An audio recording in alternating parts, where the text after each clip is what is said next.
Okay, here's the thing. There are places all over Europe, away from Latvia. Big cities, maybe, half big or what have you. During the last 2 years, COVID had turned them into something that I've never seen in my life. In Italy, you would be able to see for the first time a street with nothing apart from a police patrol wandering aimlessly around the square. You were not able to hear the sounds of the people invading so naturally your space. And this was so different. The absence of chaos on the street. In Italy? Really? No vendors hawking their goods from door to door. No more of the loud teenagers in the stairs and maybe those car alarms going off again and again, hit by 1,000 footballs in the afternoon. None of this anymore. Finished. When I try to remember Latvia before the pandemic, though, during the pandemic, up to now, when it feels that the issue is kind of slowly evaporating, it all feels like it's been nothing more than a long Latvian winter. Dark and just a bit lonelier than the usual, maybe. Nothing like the zombie movie, after all the zombies have been nuked, kind of scenario you saw back home in Italy. Well, I don't really know what I'm trying to say. Okay. Uh, let's see. Well, the other day I went for a long cycle. I stopped somewhere in Pardaugava. I don't remember where. In the middle of a dirt road that must have looked the same already at least 50 years ago. Quiet, like nothing else. I noticed that in 3 years I had become part of that street, even if I had never been there. Almost like a ghost trapped in a spell, cycling around though, happy. Well, had I stayed in Italy, I would probably drink rivers of wine to cope with the shock of what COVID had done to my country and the way I perceived normality before Latvia happened to me. There you go.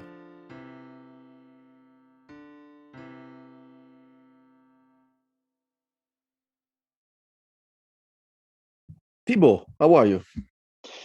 Good, good, good, good. And you? Not bad, thank you. I we had a podcast. I think is a while ago, not too long ago, with our your friend primarily Theo, and because we met one night together in a somewhere in Meriel, I think it was Labietis, Mr. Buschiazzo. So, but it seems that as in our country like France and Italy, March is always crazy. Doesn't matter if you're in Latvia, if you are in France, if you are in south of Italy. March is pretty crazy everywhere. It is, yeah. And yeah, and this morning we both woke up because Thibault, we kind of we are neighbors. We both live in Riga.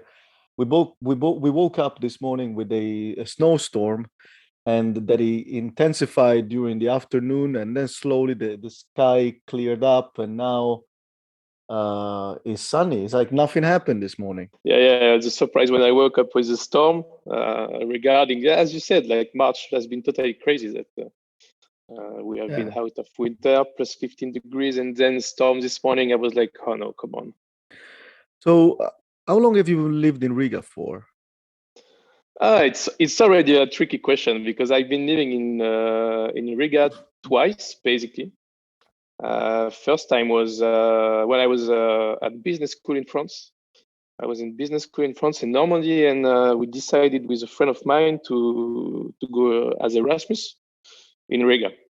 So my first time was 1 year between 2009 and 2010,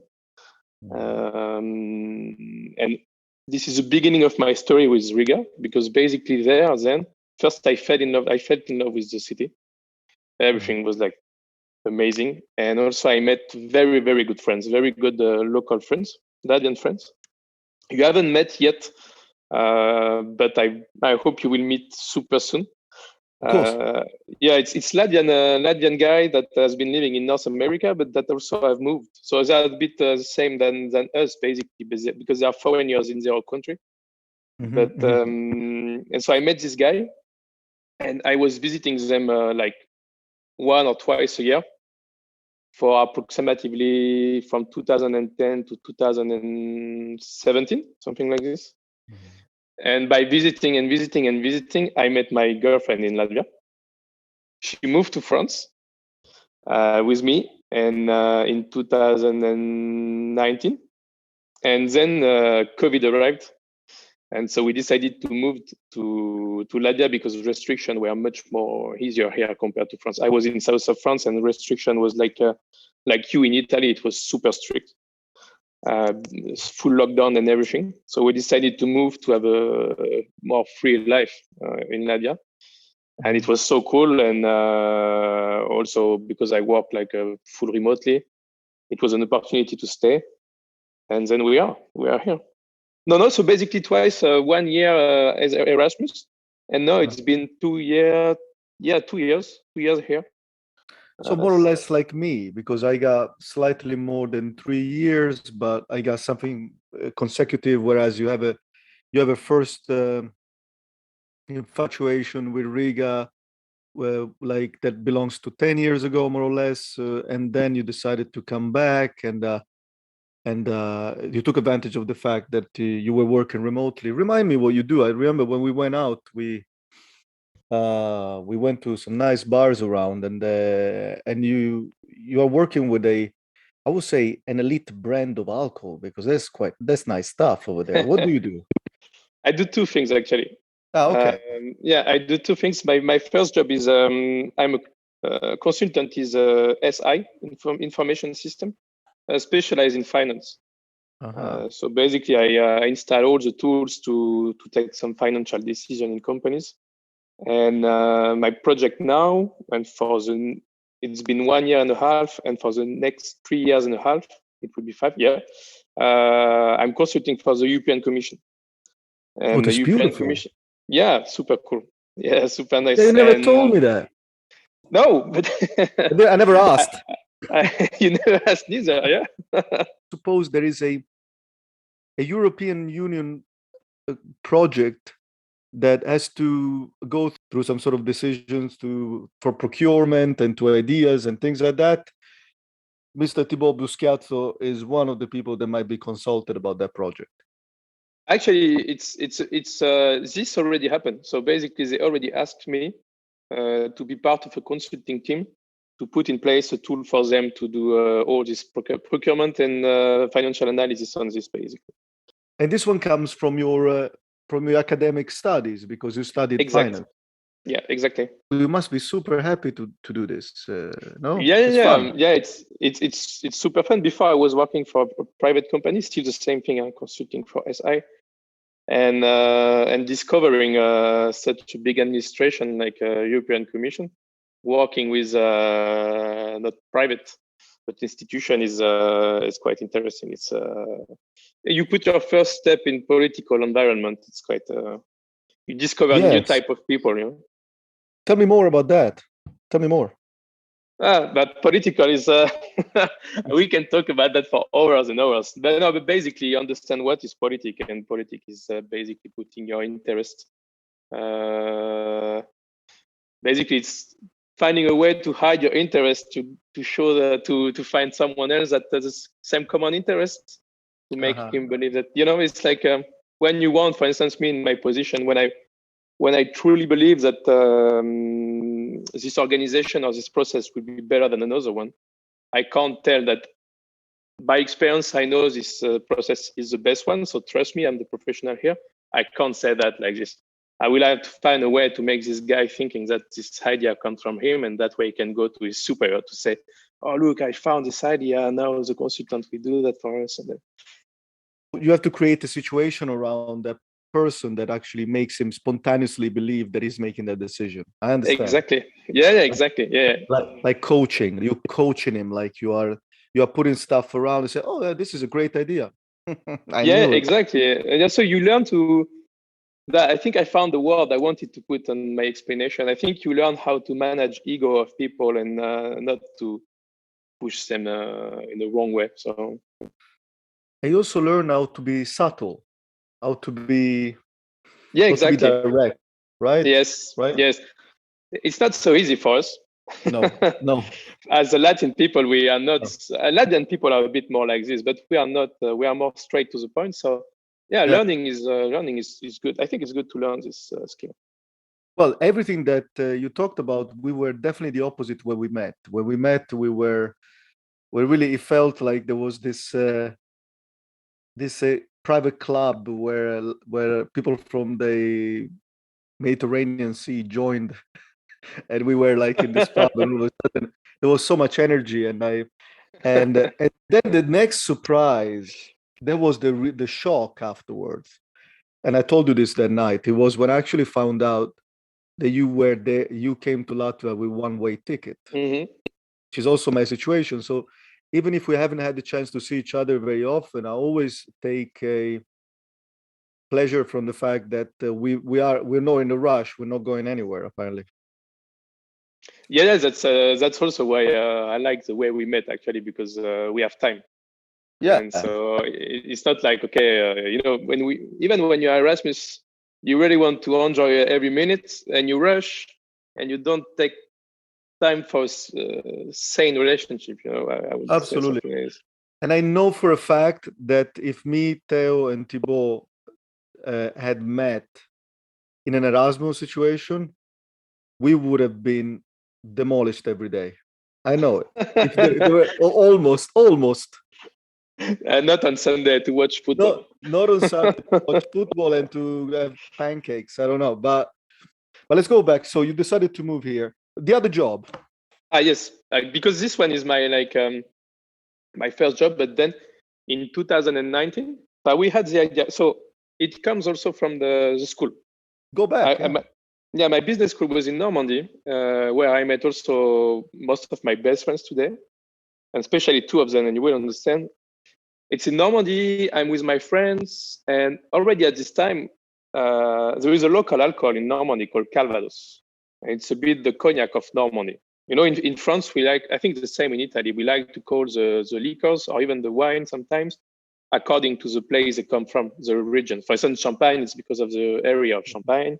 Absolutely. And Calvados is because of the department in Normandy called Calvados. And we were already a huge fan of this alcohol.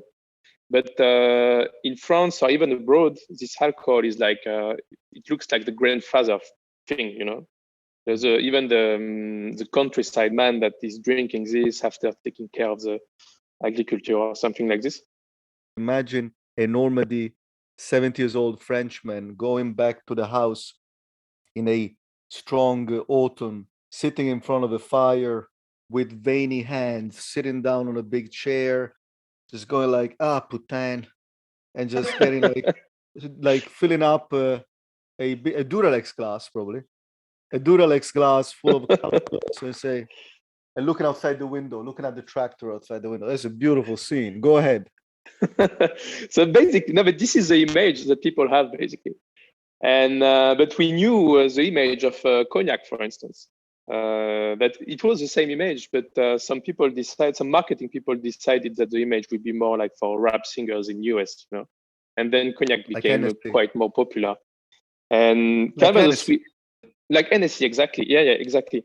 Yeah. And we didn't want the same for Calvados. We didn't want this to be like a cognac, but we had the idea that it can be an amazing alcohol for cocktails and for bars like rum and gin. And so we always had this idea, but then we moved in our respective career. Like me in finance, another friend was in sales, and we forgot about that. And then we had a super amazing summer in 2019, just before COVID. 6 months before COVID, but it's important in this story because we had this amazing summer, and we decided to, because we were meeting for a long time in south of France, we decided to do some Calvados cocktail again, like a good old time, you know. And we are like, come on, we should really start this project that we were talking about 10 years ago. And we said, no, but guys, we have no time. It's not possible for us to do that anymore. And so time passed, and then COVID arrived, and then everybody was home and had a lot of times. So basically, I called back my friend and I said, "Guy, what are you doing now? Are you playing PlayStation all day long after work and everything?" He said, "No, I'm so bored. What can I do?" And I said, "Okay, let's start our project." And they said, "Yes." It took me like 2 minutes to convince them. They said, "Yes, of course, let's do that." So. This is my second job, and it's actually our company. So we have a company producing some French Calvados. What's the name of the company? Clovis. With a K. instead of the C. Is it like a type of flower, like a clove, does it mean flower, clovis? No. No, it's actually the first king of Franc, the people that was living in the north of France before the France was called France. Yeah. Okay. Right. So there's the old ethnic that used to populate that area before France became France. The Clovis. Exactly. Le Clovis. Clovis. Yeah. He's actually the first king that I think kicked out the Roman from Normandy. Of course. Romans were trying to expand globalization already in those days. Yeah, definitely. Are you a big fan of Asterix like I am? I like Asterix. I can't say I'm a big fan. Like, I don't know every stories, but we have this movie in France that was super, super funny. This comedy made Mission Cléopâtre. I don't know in Italian. Yeah. Asterix and Cleopatra. Yes. There was this comedy, funny. Gerard Depardieu is in there. I don't remember. Exact. Yes, Gerard. It's our god. The best. The winemaker. Exactly. The man who knows what to eat and what to drink. And that he's doing this every day. Every day he's waking up with a slice of salami and a glass of wine, and he's going to bed with a foie gras and a glass of wine. So job number 1, financial consultant. Job number 2, founder and I would say founder of this cognac distillery, maybe. Should I call it that? Yeah. And also taking care of, now we're going to get to how this company actually works in Riga, because I think you're distributing in Latvia as well, are you? Yes. So it is also one of the reasons that I stayed in Latvia.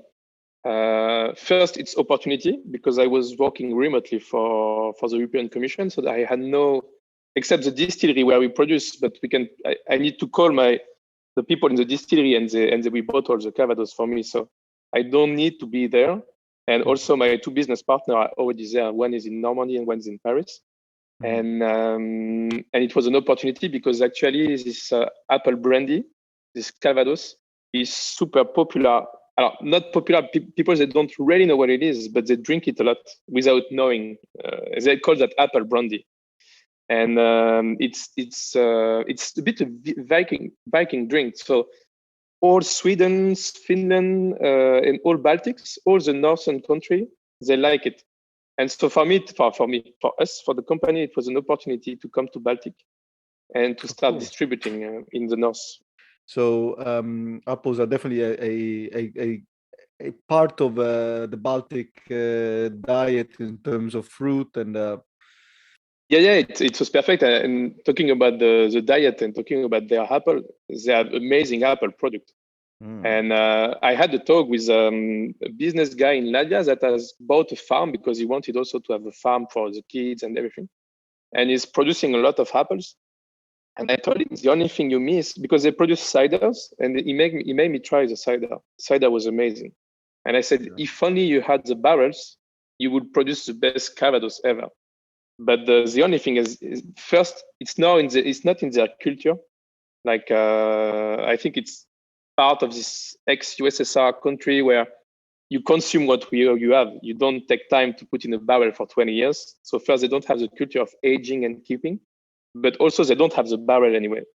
So and I guess it's related, by the way, but they can't produce it. And I told the guy, if one day you want me to buy you a barrel in France, because there is auction in France where you can get some very old barrel for few euros, a few dozen of euros. And I said, okay, I will send it to you.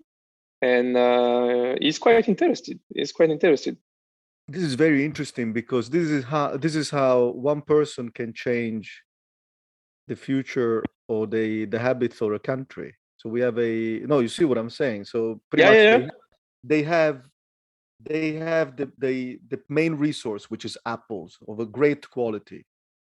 Now they definitely enjoying the apple cognac, so they're enjoying that.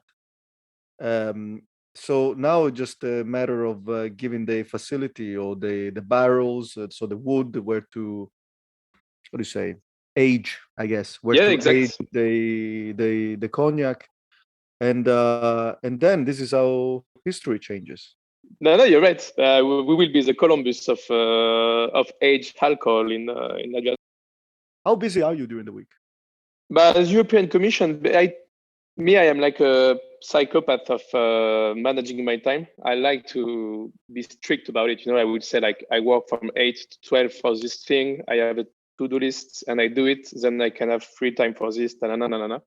So basically, I would say for European Commission, I need 3 hours in the morning. That's how I start my day, like at 8:30 or something like this. I work 3 hours in a row for European Commission from Monday to Friday. So basically, small half day. And then I take time for me. I do sports and everything. And from 2:30 to 7:30, I work for Clovis. Clovis takes me much more time because now we are recruiting, we are making the team bigger, we have more and more clients, more and more people to deal with. So yeah, I need basically 5 hours a day for Clovis. In Latvia today, they can go to PNs, they can go Yes, to right. yeah. And actually, but talking about that, starting from 14 or 17 of April, 14 or 17, I will confirm this to you. We start some bi-weekly, every 2 weeks, will be an event where we will invite some artists. It will be concerts, but basically we produce a concert. It's to promote Clovis, but at the same time to have a very good time and to make like a good moment in the agenda. Everybody knows that every 2 weeks there will be a very good concert, and so in April it will be inside, but starting from May, you remember where we met in Labietis?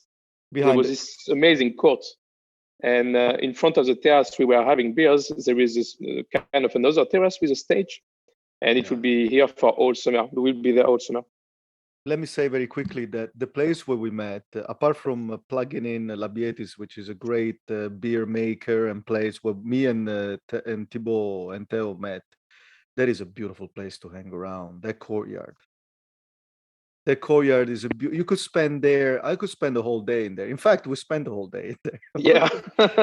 Because we're talking about the classics. Correct me if I'm wrong. We're talking about the back of what it used to be a factory. It looks like an old factory or whatever. And all the complex where PNC is at the back of Valmir Muja restaurant over there in a spring day or whatever. It looks like a dream. It looks beautiful. It really looks beautiful. It's wonderful. It's funny because it's a typical architecture of a factory in Latvia. So basically it's old bricks, but not the red one we have in France. It's more the yellow one, the white one, white bricks. Yeah. And this is all like a pre-Soviet building. So probably from the first time of independence or before then. Go ahead. I interrupted you. What you were saying? No. I think you're right. No. I wanted to say the same. I wanted to say it's not at all the typical Soviet factory. It's before. I think it's German architecture or something like this. Yeah. You have this at the entrance, so it's a big court, and part of the court, like a big U, the letter U, will be all the factory. And then in front of this U, you have like two buildings, and that the building of one is the office and one is the owner place where he was living. That's why it's also so beautiful. And it's super green inside. It's this place is. I think we will spend a lot of time this summer there. Oh my goodness! And also, I mean, all the area over there. There is the one that is develops around Mieriela, which for a year was also like hipster. It took an award for hipster city in that part. Now it got a bit emptier of some time ago. It's interesting. Now it's changing a bit. I understand that before 2018, it used to be more populated or it was more alive.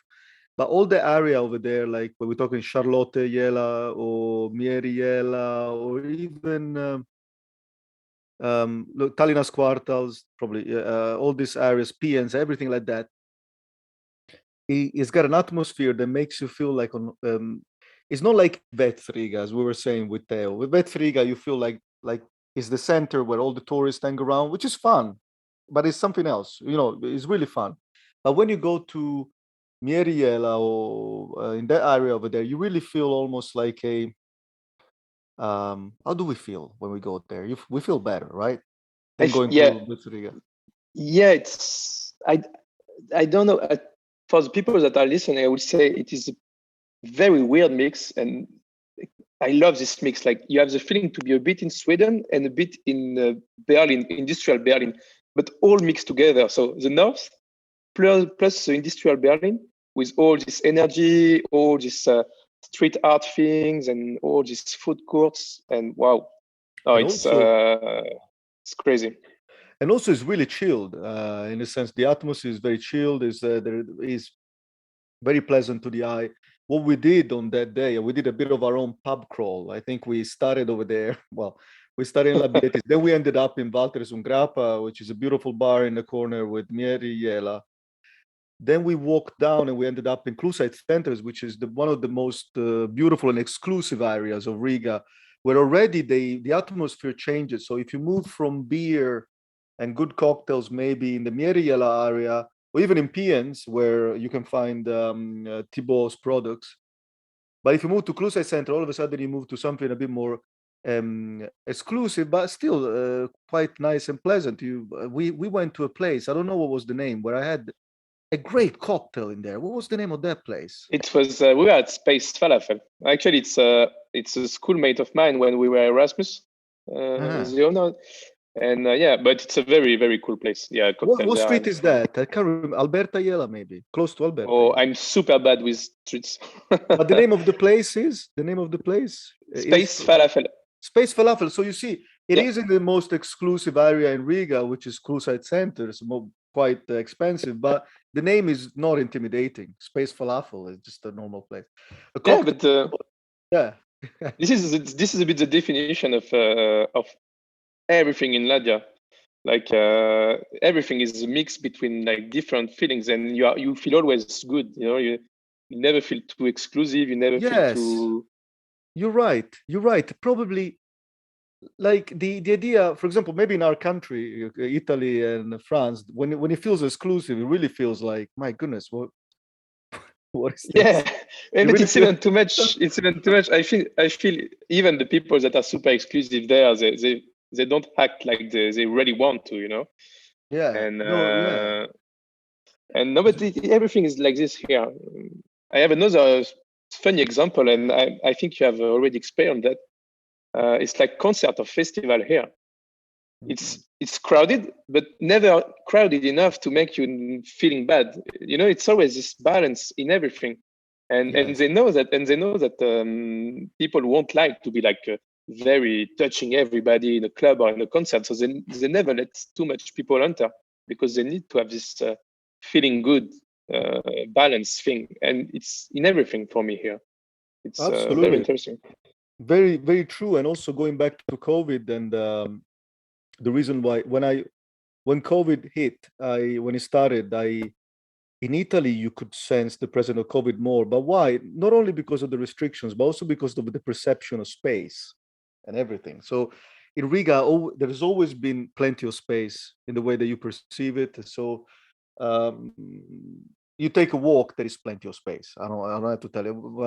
If I see Thibault walking down Barona Yela or whatever, I see him and there is probably 4 or 5 meters around you. It's not like people are not crammed together. You can see people walking in the center because they're not surrounded by people like in the center of Paris or like in Milan, for example. But like in those big places in France or in Italy, when COVID started, it really felt difficult for us, from people from Italy or France, to continue living in a place where it's always been very populated. And all of a sudden, it feels like a zombie movie. Whereas in Latvia, before the pandemic, it was already quite chilled and calm. So actually being able to stay over here was less of a trauma, I guess. No, it was. Yeah, you're right. And actually, I have a fun fact about that.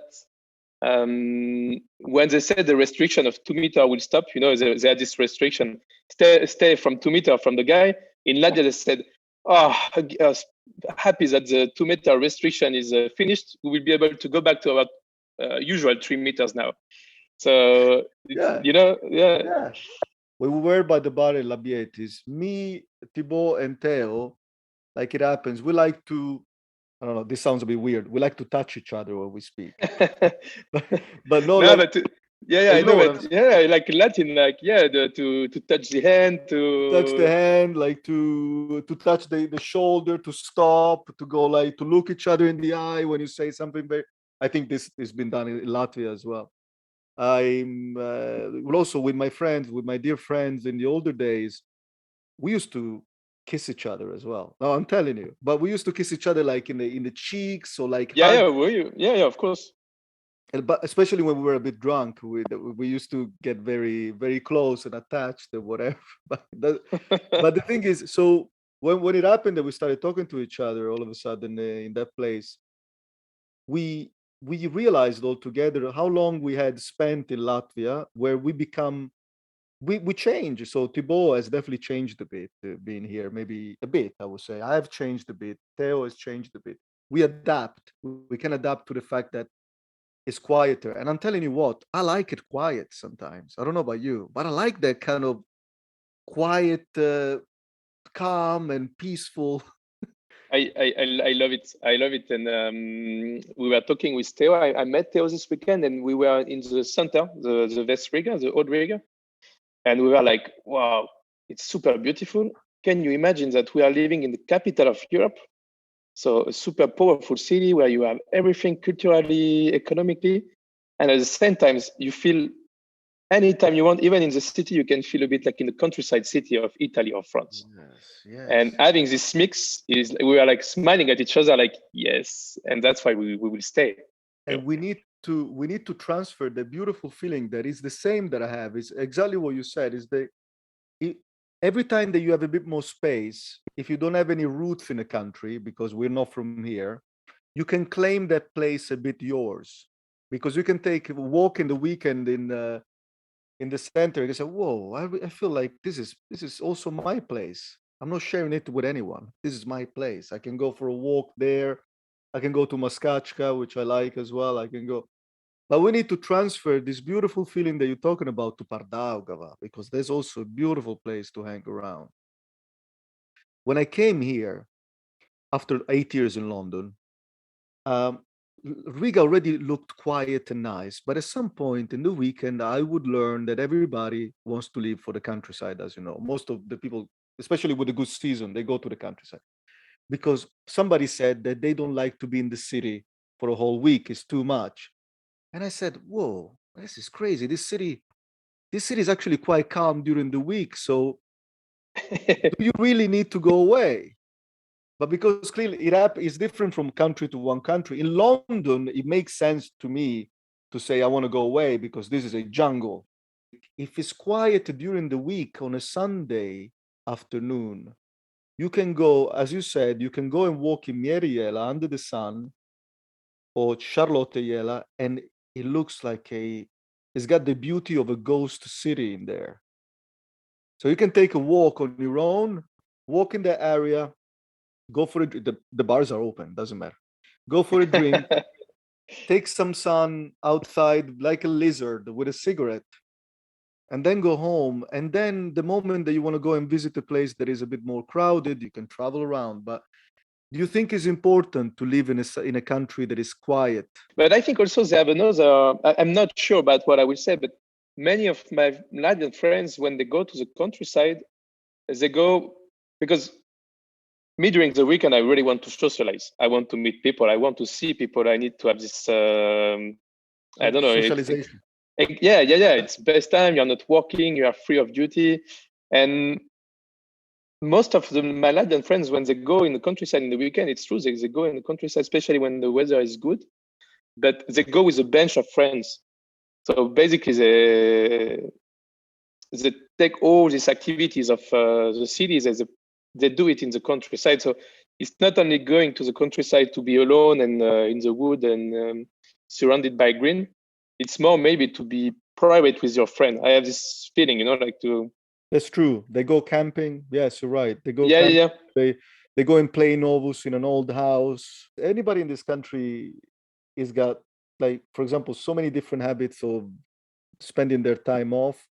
It's just amazing for maybe for me and Thibault to see how a metropolis that is really crowded can be, and now something like Theo said, like Riga, that is a European capital, it's got everything, as Thibault said, but at the same time, it's got an amount of peace that is a, a real power. It's really a good potential, I would say. Yeah, you never feel stress here. You never feel, even if you're No. working a lot, if you're working crazy, there is a moment where the city goes to bed. The city falls asleep. Like London never fell asleep. I'm sure Paris doesn't as well. I'm sure some other cities don't. But here, you feel like even if you're working crazy, you go take a walk and you say, I'm okay. This is I'm not running like a headless chicken. I Yeah, probably yeah, and yeah, you're totally right. Even in the way the people are far from each other, like physically, like you said, it's not crowded. Even if there is a lot of people, sometimes they are a little quiet. I don't know for Italy, but I guess it's like France. We are speaking super loud all the time, you know? Yeah, well, like this. Italy, we are very similar with that. And I do remember again going back to that day, Labietis, at some point I realized that we were shouting. Yeah, yeah. People were looking at us. We were talking, we were so excited to talk to each other that I realized we are shouting. But who cares? You should never apologize for that because it's a public place, whatever. But I realized how their ways are calmer. They are more. They give more time. They got a beautiful sense of humor in the sense that they got this dark sense of humor. They really right. They really goes in. It's true that they have a very cold, dark Yeah, sense yeah, of humor. It's a bit, for instance, they all, but I think also it's because they have been raised with all these English TV shows, and yeah. That dark sense of humor. they like this English dark. They My do. Latvian friends that are 30 plus, I don't know for the other one, but 30 plus, they love all this English humor, which Yes, is yeah, which is the cold, best. dark. Yeah, it is. It is. Which is one of the best. It's definitely better than it. For some reason, it's better than Italian. I will say. There's some, if we take some exceptions, the British sense of humor is really great, and I know plenty in Latvia they really like it. You find an incredible amount of people that follow all the British sitcom from also Monty Python and things like that. But they have this thing like that is really good for you, where they make a joke that is a bit malicious or evil, but that is good for you because I think nowadays there is, me included, maybe in the past, there are a lot of people that get offended very easily. Because the Latvian in the corner, the person from Latvia in the corner will listen to us, maybe listen, absorb, and then the right time, he would deliver a joke like that is at our expense. But there is a beautiful operational comedy because it needs good timing. The joke can be a bit funny, and if it works, why not? I mean, I think it's educational almost. Yeah, yeah. It's like they are creating their own sitcom in their own joke. Like Yeah, they wait for the situation and then they launch they deliver like they that, deliver the joke. Yeah, yeah. You're right. and also there is a lot of high school banter that I like as well. There's a lot of like you remember the way that we used to joke in high school? The jokes were really funny and stupid and simple. Yeah, yeah. I do. Like everybody had a nickname or whatever. So there is the cold dark humor, but there is also a lot of easy high school banter that is quite funny as well. Like I don't know how to make an example, like the stupid joke, like "Oh, what are you doing?" or that kind of stuff, or nicknames. Yeah, but they are really funny people. Yeah. Seriously, they are very funny people. Like they have, I like their sense of humor definitely. And but I would like to meet the older people, like because all the people I know they are like between let's say 25 and 45. I would really like, but all these people they speak perfect English, and when you go a bit older, of course they will speak better English than French people. But if you go 60 plus, 70 plus, it's already harder to find someone with a good English. And I don't speak Latvian yet. I Mhm. say yet because it's an objective for me. But I would like to talk about all this thing with like a 70 plus to see if it's because there's been raised more in all this American English TV show, or it's absolutely. I mean, my dream is part of my plans is to actually get to interview people that are from here and that are a bit older. Now, clearly, the chances that they're going to speak English enough, it doesn't take too much to join us, but they narrow down clearly. But you're totally right. The objective is to be fluent in Latvian, because the moment that you're going to be fluent in Latvian, like for example, Theo speaks a bit of that. I speak a bit of that, but Theo probably speaks better than me. I need to get at it a bit more. But the moment that you learn a language, a whole culture opens up. Definitely. Yeah. I mean, like, so for example, even if we're going to have a conversation with some older people from here, that conversation in English will sacrifice something about them, but it's going to be always better than nothing, I would say. And my Latvian friend here gets, he has a very beautiful way to say that. He's saying that he's not learning a language to talk a new language. He's learning a language to see the world differently. Every time he learns a new language, he sees the world a bit differently, and it's actually a super beautiful way to see this thing. Ginth, I say hi to Ginth, and I agree with him. I don't know Ginth, but hi. But the thing is, there is everything in it. The sense of humor is in it, the way you see the world. For example, all this diminutive the Latvian language uses, like kartiņa, naudiņa, all these things, they have a reason why they're there. More words for a certain thing, or less words for another. It's like you're right, and also we are functioning here with our language already. We don't have with English, for example, but Latvian has to be learned in order for us to actually understand the culture better, and it's also interesting for us, right? It would be super interesting to do that. Yeah, but then you were talking about more words for some things, less words for some things, and there is a fun fact about Latvian: there is no bad words. All the bad words they are using, they take it from Russian. Yeah, they import it from Russian. So, and it tells a lot about people, like of a country. If you don't have bad words, it means already your state of mind. You know, like probably yes. Probably they didn't get the chance to come up with their own bad words.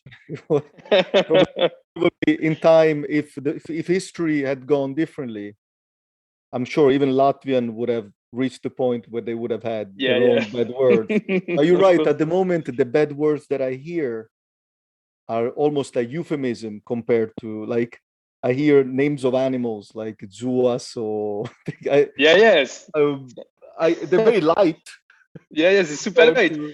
And you know that you're Italian and French who are huge fan of football. And sometimes when I'm watching football and my girlfriend listens to me just saying all these bad words in French, she's looking at me with a mouth like, oh, what? We do entire songs of swearing. Oh, yeah, definitely.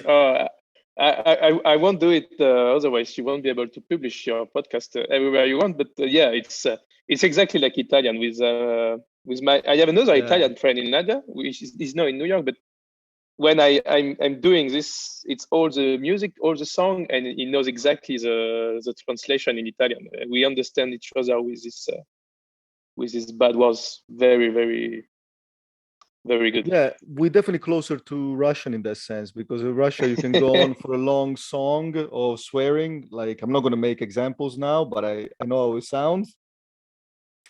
In Italian, you can do that. In the French, you can do that. But in 3 years, listening around, I haven't heard a list of swearing in Latvian, like a list of it coming from the same person, going for it 5 or 7 or 8 all in a row. I heard it in Russian from Latvian speakers too. Yes, so there you go. But what are your plans for the day? What are you doing today? Today I had a lot of work to. Like, I was late on many points. I had some meetings with my business partner a lot. But basically, on my personal agenda, We have our friend Theo that will have French friends coming tomorrow for a week, something like this. So I was already thinking about writing down some places that they definitely should visit. Like, it's not my friends, but I know Theo, and I know that he won't organize so well. So I want these people to discover the best of Riga, because I think they will stay in Riga. They won't go to the countryside. So I was trying to already think some things to show to this Theo's friends. So okay, so perfect. So you're planning that. Well, my friend, then I'll say good. Thank you for joining the podcast and having a chat. Yeah, thanks a lot. Thanks a lot for the chat. I love talking with you, Fabrizio. Me too. And you know that. I can't wait for the next beer.